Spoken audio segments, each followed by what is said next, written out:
అకారణంగా అసభ్యంగా చాలా హీనాతిహీనమైన ప్రవర్తనతో ఈరోజు ముఖ్యమంత్రి రేవంత్ రెడ్డి గారు మా ఆడబిడ్డలిద్దరిని నా పాటికి నేను పెద్దగా విమర్శ చేయకుండా పద్ధతిగా వారిని సంబోధిస్తూ ప్రభుత్వానికి సూచనలు ఇస్తూ మాట్లాడుతుంటే మా అక్కలు కూడా కనీసం డిస్టర్బెన్స్ కానీ కనీసం ఒక కామెంట్ కూడా చేయలేదు.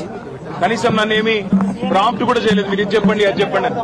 అట్లాంటిది ఈరోజు అకారణంగా ఎందుకు నోరు బారేసుకున్నాడో తెలియదు కానీ చాలా అసభ్యంగా హీనాతిహీనంగా ఏ నాయకుడు కాదు ఏ మనిషి కూడా మాట్లాడనంత అసభ్యంగా మీ అక్కలను నమ్ముకుంటే ఇక్కడ నన్ను ముంచిండ్రు మమ్మల్ని ముంచిండ్రు రేపు నీ బతుకు కూడా జూబ్లీ బస్ స్టాండ్ అవుతుందని మాట్లాడిన నికృష్టమైన మాట ఏదైతే ఉందో తప్పకుండా రేవంత్ రెడ్డి వెంటనే తెలంగాణలోని ఆడబిడ్డలందరికీ క్షమాపణ చెప్పాలి. ఎందుకంటే ఈ అవమానం జరిగింది ఒక్క సబితక్కకు సునీతక్కకు లక్ష్మక్కకు కాదు, ఈ అవమానం జరిగింది తెలంగాణలోని ఆడబిడ్డలందరికీ.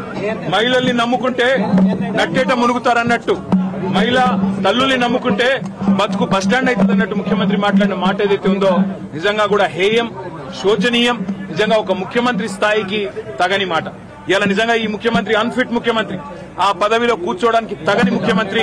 మహిళల్ని అవమానించి కూడా అప్పుడప్పుడు నోరు జారినా సంస్కారం ఉన్న వాళ్ళు ఏం చేస్తారు, అవసరమైతే నేను వెనక్కి తీసుకుంటున్నాను విచారం వ్యక్తం చేస్తారు.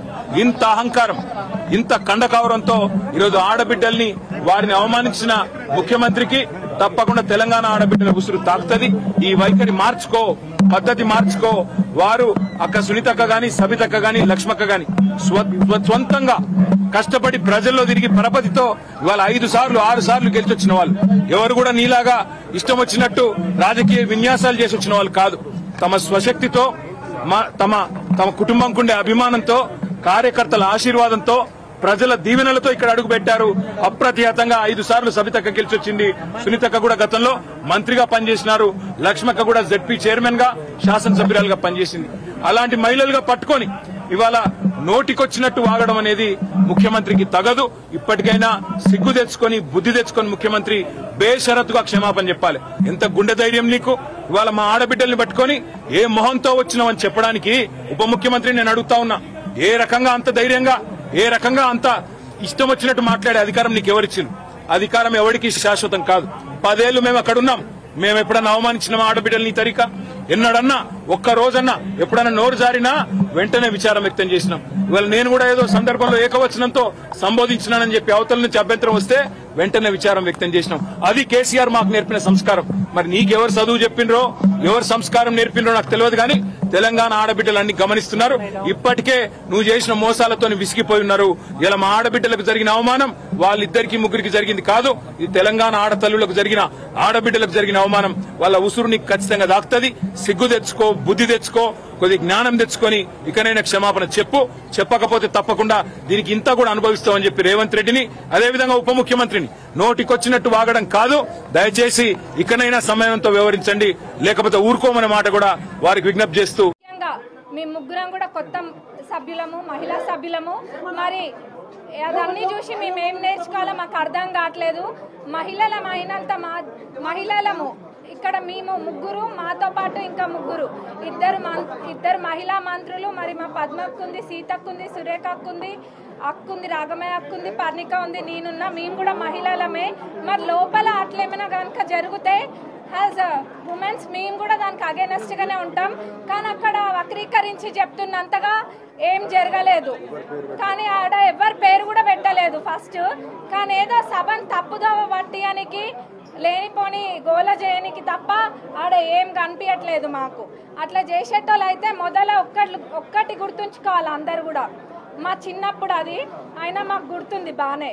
ఎందుకంటే రాజశేఖర్ రెడ్డి గారు అంటే అభిమానం. రాజశేఖర్ రెడ్డి గారు చేవెళ్ళ చెల్లమ్మ అని చెప్పి అక్కడి నుంచే కదా పాదయాత్ర మొదలు పెట్టింది.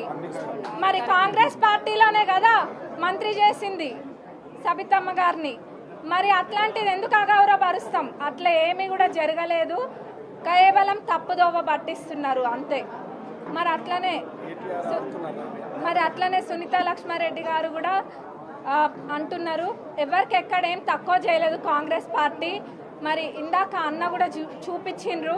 ఇప్పటికీ కూడా మా ముఖ్యమంత్రి గారి మీద అక్కడ ప్రచారంకి వెళ్ళినందుకు 2 కేసులు ఉన్నాయి. మరి అవన్నీ ఎట్లా మర్చిపోయినరో అర్థం కావట్లే. అప్పుడు ఉత్తగా చూసిన మాకే మర్చిపోలేదు, మరి వాళ్ళు అవన్నీ అనుభవించి కూడా ఎట్లా మర్చిపోయినరో తెలుస్తలేదు.